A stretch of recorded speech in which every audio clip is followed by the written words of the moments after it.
Muy bien, un saludo muy especial para los que están aquí en la iglesia, aquellos que están a través del Zoom, de YouTube y de Facebook. Es un privilegio nuevamente traer la palabra de Dios que nos ayude a alimentar nuestro espíritu y que nos ayude a entender que estamos viviendo un tiempo que necesitamos consagrar nuestra vida a nuestro Dios. Yo sé que el tema de hoy le va a llamar la atención porque es una combinación de sanidad y de fe. Tiene que ver con el aspecto de la salud física y también espiritual. Así que denme un minutito para introducir la oración y comenzamos. Señor, ya todo está listo. Solo te suplicamos que el Espíritu Santo nos use y que todos los que puedan ver este tema puedan sacar algo de provecho para su vida personal. En el nombre de Jesús, amén. El tema lleva como título Sanando por fe a la distancia.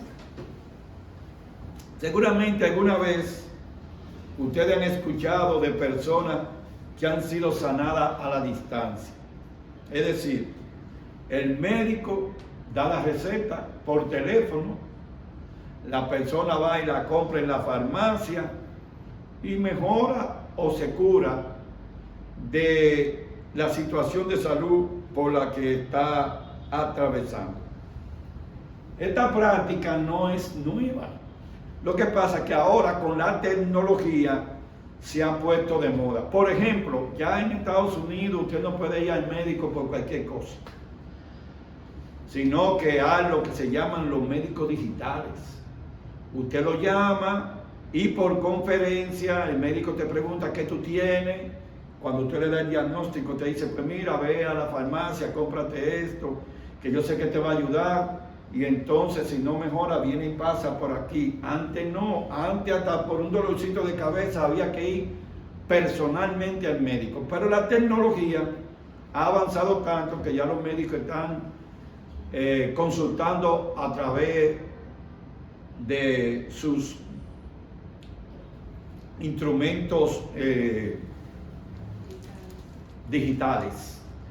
Por lo tanto, ya las filas no se hacen tan largas, aunque hay muchas filas físicamente, pero ya esas cositas sencillas los médicos las resuelven fácil. Ahora, cuando el asunto va para otro lado, que todavía la tecnología no ha llegado ahí, ¿en qué sentido? O hacer una cirugía a larga distancia, no hay forma, porque el cuerpo tiene que estar ahí para hacer una cirugía. Receta sí, consejería sí, pero ya cuando hay que hacer una cirugía al cuerpo, usted tiene que ir físicamente. Yo le he traído un tema sobre un caso de una sanidad a larga distancia. Y usted pensará, pero ¿y 4.000 años atrás? O en el tiempo de Jesucristo existía eso, sí.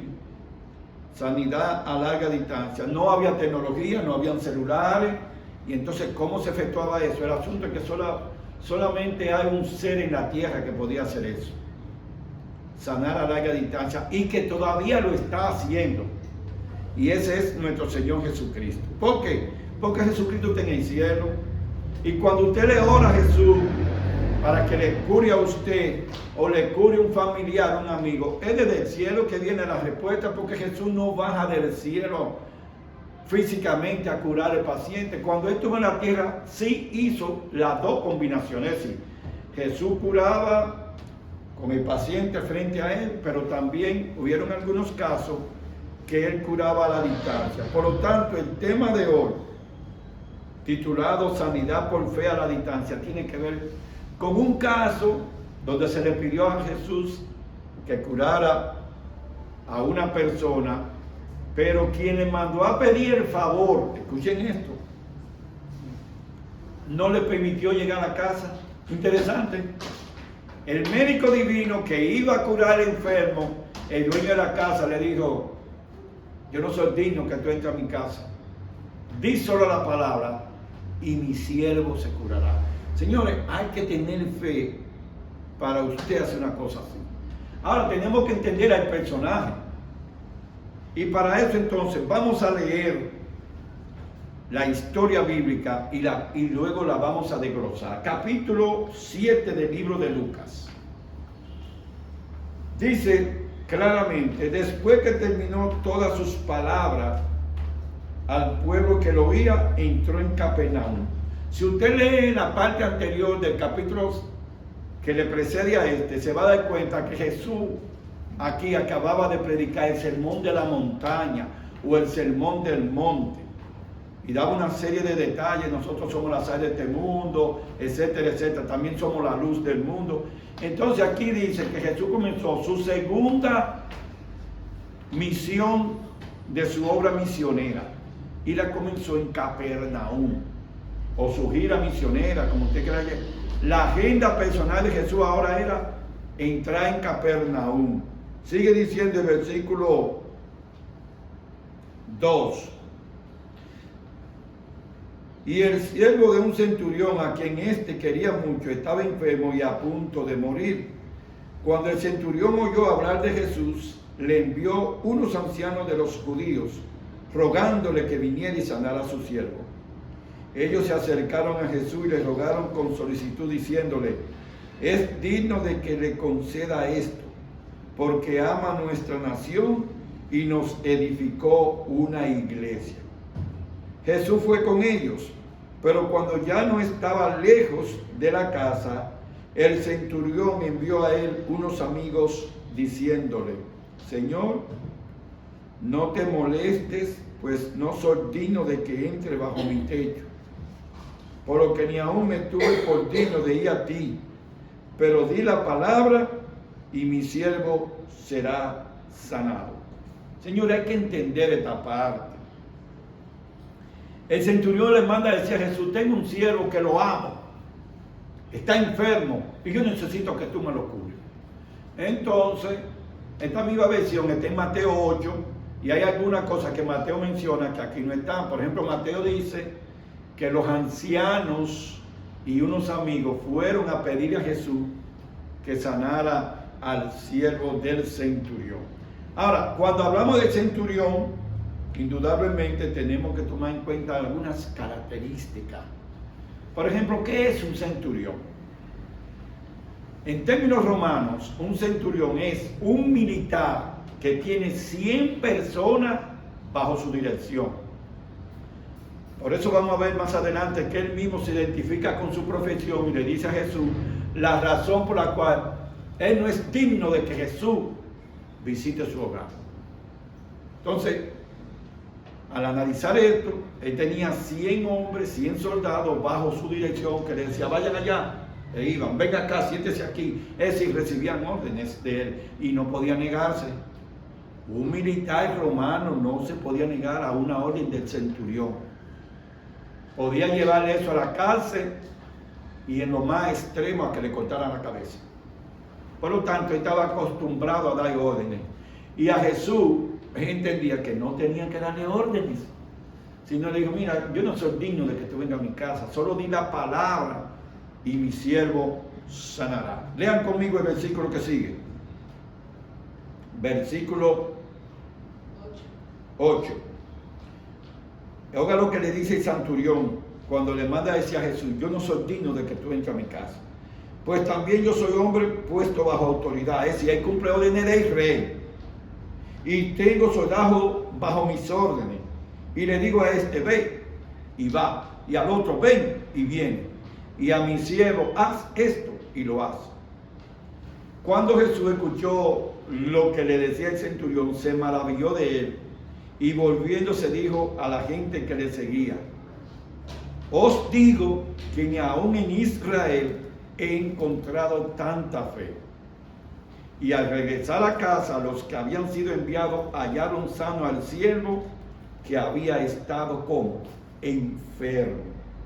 Ahora yo quiero destacar, la historia se va a concentrar en 3 personajes: Jesús, el centurión y el siervo que curado.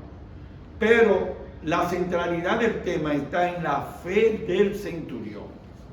Señores, no es igual, aunque usted lo vea así, que Jesús físicamente vaya a su casa, a que usted le pida que le cure un enfermo y que él no esté. No es, usted va, pero es el mismo poder. Sí, es el mismo poder. Por ejemplo, desde que Cristo subió al cielo, Él ha estado sanando a larga distancia. Porque Jesús no puede venir por cada pedido. Que tengo un hijo que tiene un problema de cáncer, cúramelo. Viene Jesús, baja con los ángeles, después se sube. No. Jesús está curando a larga distancia desde que subió al cielo, hace más de 2000 años. Ahora, lo interesante de este asunto es que Jesús nunca se ha negado a curar. Nunca. Yo no encuentro un caso en la Biblia donde Jesús diga, no te voy a curar. Porque Jesús vino a salvar al pecador, no solamente de sus enfermedades físicas, sino también espirituales. Pero yo quiero detenerme un minuto para hablar del centurión. ¿Por qué el centurión no le permitió a Jesús ir a su casa? Dice la Biblia que ya estaba cerca, venía Jesús de lejos y ya le quedaba poco para llegar a la casa del centurión. Y el centurión le manda unos amigos y le dice, mira, te mandó a decir el centurión que él no es digno de que tú entres a su casa, sino que diga la palabra y el siervo, ¿qué cosa? Sanará. Ahora hablemos del centurión. ¿Cuál es la referencia que se da de él? Oigan bien, vamos a verla de nuevo. ¿Qué referencia se da del centurión? Regresemos atrás y entonces vamos al versículo 3. Dice, cuando el centurión oyó hablar de Jesús, le envió unos ancianos de los judíos rogándole que viniera y sanara a su siervo. Ellos se acercaron a Jesús y le rogaron con solicitud diciéndole, oiga lo que dice la segunda parte del versículo 4, es digno de que le conceda esto. Verso 5, porque ama nuestra nación y nos hizo una iglesia. Escuchen esto. Los ancianos, los judíos, y parece que este centurión tenía buenas relaciones con ellos, le están diciendo a Jesús, nosotros queremos que tú le cures a ese siervo porque él es un militar ejemplar que defiende nuestra nación y aparte de eso no ha hecho una iglesia. La Biblia dice sinagoga, es decir, este no era cualquier centurión, hermanos, le había construido una iglesia con su propio dinero. El centurión aportó para que se hiciera una iglesia. Miren de qué manera estaba conectado con el evangelio y con la religión judía, que le hizo, oigan bien, un romano le hace una iglesia a los judíos. Y era respetado por todo el mundo, incluyendo por el rey, por él también. Entonces, lo que me llama la atención es por qué los judíos le dicen es digno. O sea, él se merece que tú le sanes al siervo porque él nos regaló una iglesia. Entonces viene la parte aquí de querer sanidad por obras.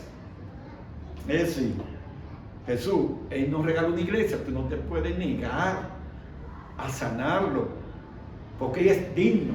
Lo dice la Biblia, es digno de que tú le respondas este pedido. Pero qué interesante que Jesús no le toma eso en cuenta a ellos. Jesús ignora esa parte. Porque la Biblia establece que usted por obra no merece salvación, por obra usted no merece sanidad, usted por obra no merece nada. Usted lo merece todo por gracia, usted lo merece todo por amor, usted lo merece porque le sale a Jesús a hacerlo. Y esa es la ventaja que tienen los milagros, hermanos. A veces decimos, ¿y por qué Jesús sanó a este y a este no? ¿Y por qué ahora yo le pedí al Señor por una persona y la persona murió? Y le pedí por la otra y la persona vivió. Porque Dios es quien determina si hace el milagro o no. Ahora la pregunta es, ¿para qué se hace el milagro? Yo le encuentro lógica. El milagro se hace para glorificar a Dios, no para complacer los seres humanos. Cuando Dios hace un milagro, se espera que se glorifique su nombre. Entonces sí es verdad, Jesús era selectivo para los milagros. Jesús era selectivo. Porque la mujer que estaba cogiendo de la migaja del pan que caía de los amos, Jesús le dijo, no es bueno quitarle pan a esto y dárselo a aquello. Y dijo, sí, Señor, es cierto. Pero aún de la migaja nosotros podemos comer. En otras palabras, Jesús le dijo, oye, yo vine a predicarle primero a los judíos Y después le voy a predicar a los gentiles. Y ella como gentil le dijo, sí Señor, pero dame algo de ese evangelio. Y ahí es que surge Pablo, señores, tremendo pastor. Y Jesús le dice, oye, yo te elegí a ti para hacer un trabajo en la tierra. Y Pablo es el apóstol de los gentiles, el que le predicaba a los gentiles. Los discípulos predicaron, sí, pero a quien se le encomendó esa tarea de predicarle a los gentiles fue a Pablo. Por eso después los mismos judíos querían matarlo, porque ya él no predicaba para los judíos, predicaba para Cristo y para los gentiles. Pero sigamos aquí con el tema. Jesús ignora esa parte, porque realmente a Jesús, aunque Jesús reconozca que tú des aporte para la iglesia, que tú puedas construir iglesias, aunque tú no seas de la misma denominación, en este caso, este centurión no era judío, pero decidió construir una iglesia a los judíos. Debemos tomar en cuenta que la motivación de Jesús al sanar a alguien no tiene que ver nada con la parte de las obras humanas. Eso no significa que usted no ayude, pero usted no se va a ganar el cielo con eso. O como decimos en buen dominicano, me voy a enfriar con Jesús y voy a llevar una buena ofrenda. Si usted no la da de corazón,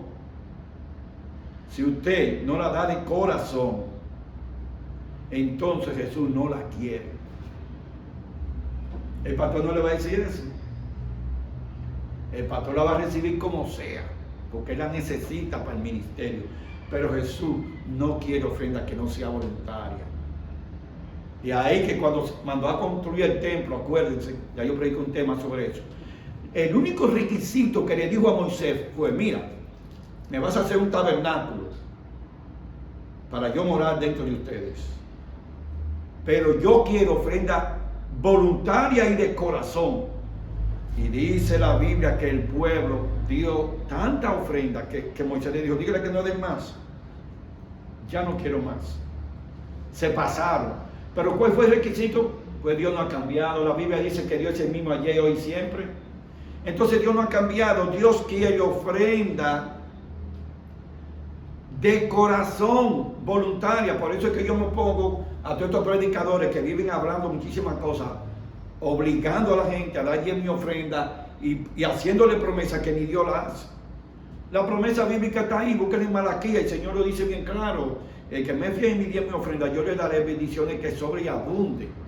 Pero el método de usted pedirle es que no está bien delante de Dios. Deje que la persona venga a la iglesia voluntariamente, en agradecimiento. Y si no da tan bien, usted no puede sacarlo de la iglesia. Si no da, pues si tú no das diezmo, no venga a tu iglesia. No, así no trabaja el Señor. Yo estoy segurito que Judas nunca dio ofrenda en la iglesia de Jesús. Judas nunca ofrendó ni dio diezmo en la iglesia de Jesús, en el grupo pequeño de Jesús. Y Jesús lo votó. Así mismo, el mejor se la llevaba, mejor se cogía lo que no era de él. Y Jesús lo votó, no, Jesús lo dejó y al final decidió con su vida, pero Jesús no tuvo la culpa de eso.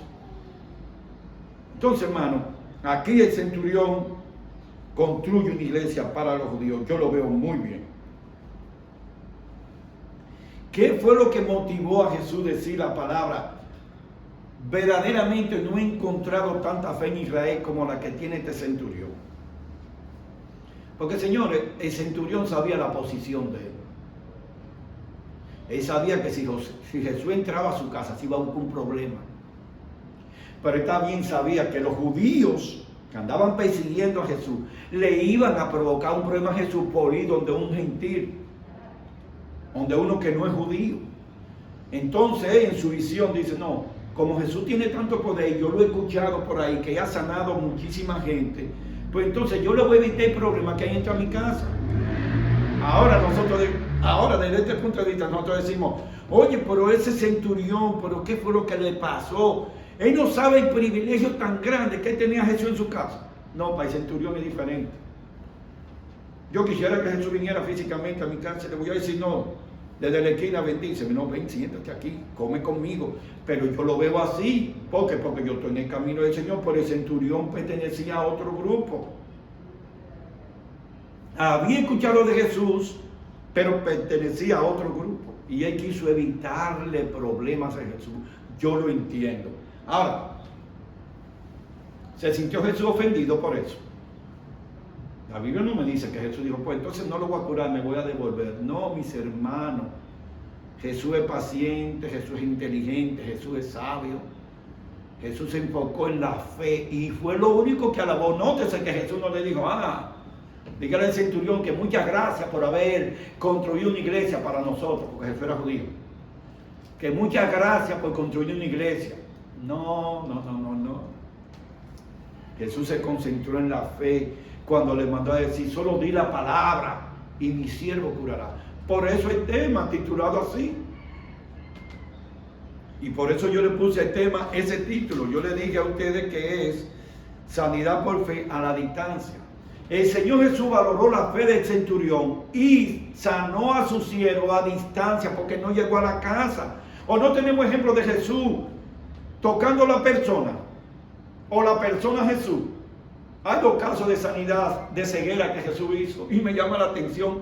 En una le dice, vaya, lávese la cara en el estanque de Siloé. Y va la persona y se lava la cara y de una vez. Y en otra, ¿sabe lo que hizo Jesucristo? Escupió en el suelo, hizo con la saliva lodo, hermanos, y se la puso al enfermo en los ojos. Oye, pero tú eres un Dios poderoso, tú no necesitas hacer eso. Es que no podemos cuestionar la forma como Jesús cure. Lo que debemos aceptar la sanidad como una bendición de Dios. Un acto de amor. ¿Y cómo yo voy a cuestionar a Jesús? Pero tú agarraste y hiciste con la saliva lodo y se la untaste a la persona. Pero ¿cuál es el problema? A este siervo de centurión ni lo tocó. Le dijo, váyanse y díganle que está bien, yo voy a cumplir su deseo. Y la Biblia me dice que antes de llegar los mensajeros donde el centurión, el siervo estaba curado. ¿Qué poder tiene Dios para curar? Ahora, ¿por qué yo le traigo este tema? Porque Jesús está lejísimo de nosotros físicamente. Pero este tema me da esperanza a mí de que Jesús nos va a curar a larga distancia. Amén. Que no importa donde tú estés en este mundo, en este planeta Tierra, no importa el lugar que tú estés, si tú tienes la fe del centurión, Jesús te va a curar o te va a contestar el pedido que tú le haces. Vuelvo a recalcar, lo que tú eres, lo que tú tienes y lo que tú haces, a la hora de Jesús sanar, no se toma en cuenta. ¿Quién lo toma en cuenta? El hombre. Porque en Mateo 8, que tiene la misma historia, dice que fueron los ancianos de la iglesia y otros amigos que le fueron a pedir a Jesús. Esos amigos fueron lo que mandó el centurión, que le sanara el cielo al centurión. Y en vez de dejar que las cosas actuaran con normalidad, le dicen a Jesús, Él es merecedor, la Biblia dice digno, Él es merecedor que tú le contestes esta oración, porque es un hombre que goza de respeto de la nación judía, y aparte de eso, hizo una iglesia para nosotros. Y hoy en día, eso es lo que se hace en esta sociedad. Ustedes ven que a personas que hacen cosas, lo viven halagando, pero ustedes no saben su vida personal. Ese señor hizo esto, ese señor hizo aquello. Pero señores, para Cristo no vale eso. No es que usted no haga buenas obras, tiene que hacerlas, pero no esté apavoneando sobre eso y poniéndola que el otro lo escuche. No. Dios nos manda a hacer buenas obras, pero el centurión no se alabó. El centurión en ningún momento le dijo, dígale a Jesús que yo hice una iglesia para los judíos. No. Fueron los judíos de la iglesia los que fueron a presionar a Jesús diciéndole las cosas que el centurión había hecho. Y el centurión demostró más fidelidad, el centurión demostró más humildad que los mismos judíos. Porque el centurión no mencionó eso. Él no habló de los logros que había hecho para la nación judía. Él solamente le pidió un favor a Jesús. Señor, sana a mi siervo. Imagínense, parece que era un siervo adoptado a hijo, porque eso se usaba en ese tiempo. Era un siervo, pero él lo tenía como un hijo, porque para un centurión ir y pedir un favor a Jesús había que haber un factor importante, amor. ¿Cómo amaba ese centurión a ese siervo? Porque los centuriones no son dados a buscar a Cristo para pedirle favores. Hay pocos casos en la Biblia, como 3 nada más, yo he encontrado, de centuriones pidiéndole favor a Jesús. O sea que no es común, pero este es un centurión especial, porque ya había aceptado el evangelio, pero en su condición de militar romano, no podía lanzarse así públicamente porque tenía problemas con el rey. Pero aquí él se arriesgó. No le importó lo que la gente dijera, dijo, no, yo tengo que buscar al único que me puede curar a mi siervo. Y buscó a Jesús, al médico divino. Por eso lo decimos en oración, tú eres el único, Jesucristo, el único médico divino que a nivel mundial puede curar a cualquier persona que con fe te pida un favor. Y el centurión estaba claro en eso. ¿Y por qué el centurión no le dijo a los judíos, pásense una semana ayunando en la iglesia y oren a ver si se me cura mi siervo? ¿Por qué no hizo eso? ¿Por qué se fue directo a Cristo? Porque él sabía que de toda esa multitud que estaba ahí, incluyendo los dirigentes de la iglesia, el único que tenía poder para curar era Jesús. ¿Significa eso que el hombre no puede curar? Sí. La Biblia tiene ejemplos de seguidores de Jesucristo que curaron. Antiguo Testamento, los profetas. Nuevo Testamento está Pedro, que curó el paralítico entrando a la iglesia. Resucitó a Tabita, llamada Dorcas. Entonces no hay poder en los hombres. Hay poder en los hombres cuando se dejan usar de Jesucristo. Pero aquí el centurión se fue a lo claro y me gusta. Se fue directamente a Jesús. Le mandó a decir, dile a Jesús que si él puede, me puede curar mi siervo. A larga distancia. Yo sé que ella anhelaba que Jesús entrara a su casa. Señor, ¿y quién le puede cerrar la puerta a Jesucristo? Dios, por uno que esté dirigido por Satanás. Y los judíos le cerraban la puerta a Jesús. Los que estaban dirigidos por Satanás. Pero usted se imagina, Dios hecho hombre en tu casa, sentado. Por el tema que yo prediqué tiempo atrás, ¿se acuerdan? De familia bendecida.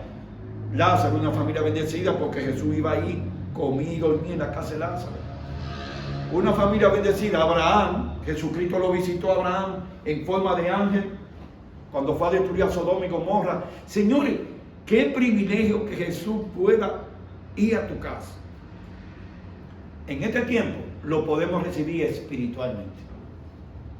Físicamente, cuando venga a buscarnos, que viviremos con Él por la eternidad, dice la Biblia. Qué privilegio, viviremos con Cristo por la eternidad. Ya no es que lo vamos a buscar, no, es que vamos a vivir con Él. Y Él con nosotros. Y Apocalipsis lo dice bien claro. Él será nuestro Dios y nosotros su pueblo. Pero mientras tanto tenemos que seguir viviendo por fe en esta tierra. Y con la fe, hermanos, se consigue todo. Todo. Usted tiene un problema de salud, ahí va la fe. Quiere un nuevo empleo, ahí va la fe. Quiere salvar su hogar, su matrimonio, ahí va la fe. Este centurión tenía poder, no tenía relación en el Imperio Romano para conseguir lo que él quisiera, sí. Pero él escapaba al poder de los romanos y al poder de cualquier persona. Señores, sanar a un enfermo a larga distancia, nada más lo hace Jesucristo. Porque yo le dije en la parte introductoria que hay médicos que están recetando por internet y dando consulta. Pero no pueden, cuando es una enfermedad que implica una intervención, no pueden hacerlo. Y Jesús lo hace. Jesús cura a larga distancia. Entonces Jesús quiere curar en esta mañana tu alma y tu cuerpo. Pero tú necesitas tener la fe del centurión. Una fe tan clara, hermanos, una fe tan clara, que él sabía que aunque Jesús no entrara a su casa, aunque Jesús no tocara al enfermo, el enfermo curaría, porque quien lo está curando no es cualquier médico que estudió en una universidad por ahí, no. O como se hacía antes, curanderos y brujos. El que lo está curando es el creador del universo. El que lo está curando es el que creó a Adán y a Eva. El que lo está curando es el que te conoce por dentro y por fuera, que hizo esta máquina perfecta. Pues yo le digo la verdad a ustedes, el ser humano es una máquina perfecta. No hay manera de entender cuántas células tenemos, cuántos nervios y cómo funcionan la vista, porque, oiga, yo le digo a ustedes, es una maravilla. Sin embargo, millones no valoran la obra maestra de Dios, que es el hombre. La maltratan, le introducen cosas que están prohibidas, beben, fuman y hacen una serie de cosas y maltratan la obra maestra de Dios, el hombre, por el cual Cristo murió y viene a buscar al hombre. Y entonces dice él que después Jesús se encontró con una viuda que llevaba un entierro, y ahí también dice que tuvo compasión de esa mujer. Es decir, Cristo vino a la tierra a tener compasión por los seres humanos, por su creación. Cristo vino a la tierra a destruir al pecado, pero también a dar sanidad tanto espiritual como física. Entonces, yo le aconsejo que la pidamos las dos, porque normalmente pedimos la parte física: Señor, no me siento bien de salud, ayúdame. Pero ¿y la parte espiritual? ¿A dónde tú la vas a dejar? ¿Tú crees que los médicos de la clínica te van a ayudar en la parte espiritual? Ellos no están preparados para eso. Ellos se prepararon para la parte física. Entonces el único médico que resuelve las dos cosas es Jesucristo. Por lo tanto, tú tienes que pedir a Jesús que te cure de las dos: la enfermedad física y la enfermedad espiritual. Y les digo algo, la enfermedad espiritual la vamos a llevar hasta que Cristo venga. Pero podemos mejorarla mucho caminando con el Señor. No hay manera de que nos santifiquemos 100% en esta tierra, no la hay.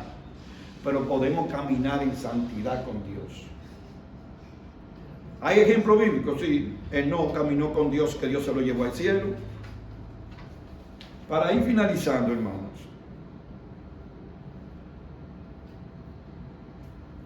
es importante que nosotros podamos tomar en cuenta que Jesús quiere lo mejor en nuestras vidas. Y nos va a dar lo que más nos convenga. Escuchen esto. En cualquier situación, Jesús, si tú esperas en Él, te va a dar lo que más te conviene. No lo que yo quiero. Porque nosotros vemos la cara, pero Jesús ve el fondo, ve por detrás y por delante. Es decir, Jesús no necesita que si tú tienes un problema en los pulmones, anda a rayo X y tírate una placa para el doctor ver cómo están tus pulmones. Jesús no necesita eso. Jesús lo ve sin tener que ponerte a hacer rayo X, porque es el único que puede verte por dentro y por fuera, que conoce tu pensamiento antes de tú expresar la palabra. Es el único. Por eso una vez le dijo a los que lo estaban ahí molestando: ustedes son unos hipócritas porque ustedes me adoran de los labios para afuera. Él decía: aquí estoy, Señor. Yo alabo al Señor, y por dentro tenían corazones bien sucios. Y el Señor se lo dijo: hipócritas, cambien esa posición si quieren ir al cielo. Eso de estar en la iglesia y entonces usted con otra cosa y no dice nada, y todo el mundo: ay, esa hermana está consagrada. Y después que explota la bomba: oye, pero mira, es que Jesús conoce el corazón. Yo no conozco el corazón de la persona, yo no puedo entrar adentro, pero Jesús sí. Entonces el único que tiene autoridad para hablar así es Jesús. Jesús es el único. Yo veo lo que puedo ver, porque yo no puedo ver lo que no puedo ver. No puedo entrar adentro de la persona, no puedo leer su pensamiento, no conozco su corazón. Sí puedo ver sus acciones, lo que hace. Pero al final de cuentas, escuchen esto: usted podrá engañar a quien usted quiera, pero a Jesucristo usted no lo engañó. Y esa es la gran realidad. El centurión se merece un aplauso de parte de nosotros. ¿Por qué? Por su fe. Es por eso. No porque hizo la iglesia, no porque se portaba bien con los judíos, no. Se merece un aplauso por su fe. Y Jesús le aprobó esa fe y dijo: en todo Israel, escuchen eso, porque cuando usted lee la Biblia, usted tiene que analizarla. No he encontrado una fe así. O sea, tú me quieres dejar dicho a mí que desde Adán y Eva hasta que Cristo se hizo hombre, nadie tuvo la fe del centurión. Pues no lo dice Jesús, no lo digo yo. Nadie tuvo una fe tan poderosa como el centurión. Jesús dice que no. No he encontrado una fe, dice Jesús. No significa que no hubiera gente con fe, sí, y toda esa sanidad que hay en el Antiguo Testamento. Lo que Jesús está destacando aquí, que la Biblia lo dice, que Él se admiró. Y no quiero que ustedes piensen que yo lo estoy inventando. Él se admiró. Y oiga lo que dijo el mismo Jesucristo. Oiga lo que dijo el mismo Jesucristo. El verso 6 dice: Jesús fue con ellos, pero cuando ya no estaba lejos de la casa, el centurión envió a él unos amigos diciéndole: Señor, no te moleste, pues no soy digno de que entres bajo mi techo,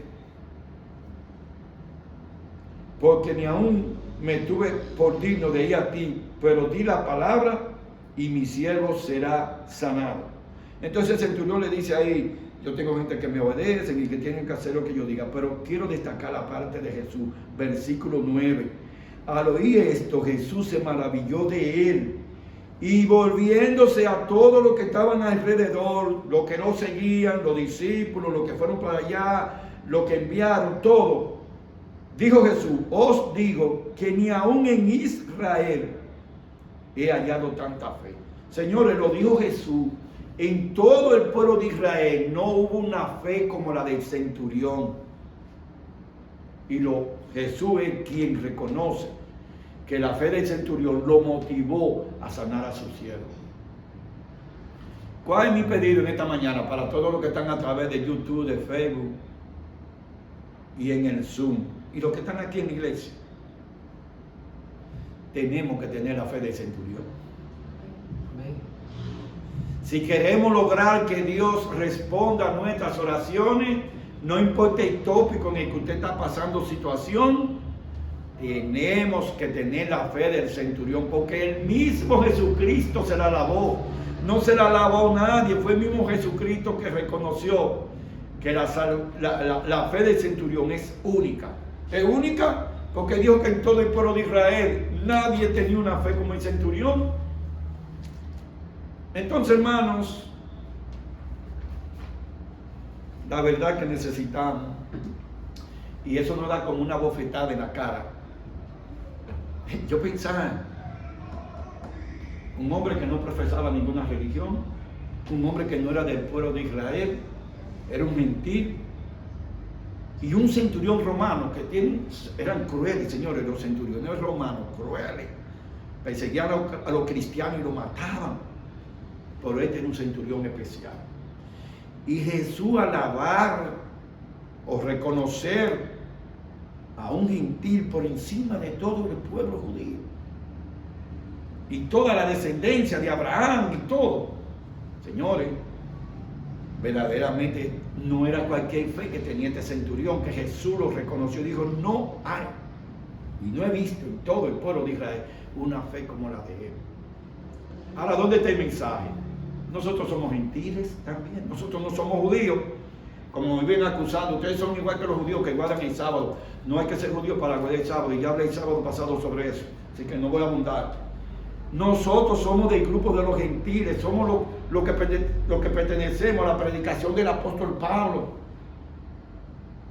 Por eso cuando Cristo muere en la cruz del Calvario dice: ya yo no estoy exclusivamente para los judíos, porque ellos me rechazan, yo estoy para el mundo entero. Y ahí aparece Juan 3:16, que Jesucristo murió por el mundo entero. Dios mandó a Jesús por el mundo entero. Ahora, hablando de representación, cualquier persona que acepte el mensaje de Jesucristo y camine por fe, está dentro del pueblo de Dios. No importa religión.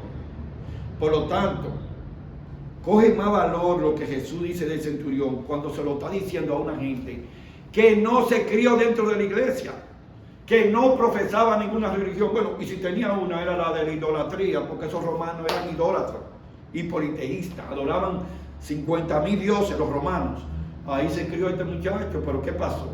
Cuando él escuchó hablar de Jesús, comenzó a trabajar en el corazón el evangelio. No, la Biblia no dice qué tiempo había pasado cuando él construyó la iglesia para los judíos. Lo que significa que ya él venía caminando, aceptando el mensaje, pero por su posición de militar no puede decirle a Jesús, yo quiero seguirte, ¿qué tengo que hacer? Pero Cornelio lo hizo, y era centurión y era militar. Pero Cornelio se arriesgó hasta el extremo que Pedro tuvo que ir a predicarle para allá, a su casa, y se convirtieron todos. La clave aquí es, no importa de dónde tú eres, no importa tu posición, si eres militar o no, si tú quieres que Dios te responda a una oración, tú tienes que tener la fe del centurión. Y eso no se consigue de un día para otro. Yo me puedo imaginar a este centurión en su casa, que era el único lugar que podía hacerlo, de rodillas orándole a Jesús, al Dios de Israel, al Dios de los judíos, ese centurión, y el Espíritu Santo trabajando en su corazón. Y cuando llegó el momento de él tener un encuentro con Jesús, fue provocado por la enfermedad del siervo. Si el siervo no se enferma, él no llama a Jesús. Pero Dios sabe cómo trabaja. Permitió la enfermedad del siervo para que este centurión tuviera un encuentro personal con Jesús. Pero no solo eso, sino para que Jesús le mandara un mensaje a todos esos judíos que estaban ahí, diciéndole, ustedes ven, este que no pertenece al pueblo de nosotros, tiene más fe que ustedes que nacieron en el Evangelio.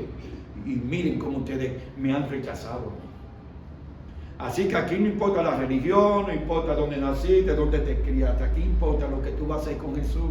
¿Qué hizo el centurión con Jesús? Aceptarlo como su salvador personal y creer en él. Entonces yo te pregunto a ti que estás por YouTube, Facebook y por el Zoom, ¿qué tú vas a hacer con Jesús si ya tú lo conoces? ¿Lo va a negar? Porque la Biblia dice que me niega delante de los hombres, yo lo voy a negar delante de mi Padre. Eso será en el juicio. El que niega a Jesús en la tierra, Jesús lo va a negar en el juicio. Y no va a entrar al cielo. Si Jesús lo negó, significa que ya no va. Así que mis queridos hermanos, y todos los que están a través del internet, voy a tener una oración para finalizar. Le pido a los que están aquí que se pongan de pie, por favor. Esperando que el Señor nos ayude a tener la fe del centurión. Padre Celestial, no sé la situación por lo que están pasando las personas que en este momento están escuchando este tema, pero tú lo sabes. Situaciones que ellos entienden que no tienen escapatoria, que no tienen solución. Yo te pido en el nombre de Jesucristo que le dé la esperanza de entender que en Cristo Jesús hay solución. Amén. El centurión se vio en una situación difícil que escapaba a su mano. Seguramente había buscado médicos para atender a su siervo y habían fallado. Posiblemente había buscado curandero y por igual. Pero al encontrarse con Jesús, al escuchar de Jesús y pedirle a Jesús el favor, la cosa cambió. Yo te pido, Padre, que cambie nuestras vidas, a todos los que estamos en este momento escuchando esta petición. Y cualquier caso, por difícil que sea, Señor, yo sé que tú tienes la solución. Ayúdanos a consagrarnos, a prepararnos y entender que un día, como dice Apocalipsis, terminarán las enfermedades, terminará la muerte, terminará todo y viviremos contigo por toda la eternidad. Te esperamos, Señor, en gloria. Ven a buscarnos porque cada día este mundo está peor. Es en el nombre de Cristo Jesús que te lo pedimos. Amén y amén. Dios te bendiga.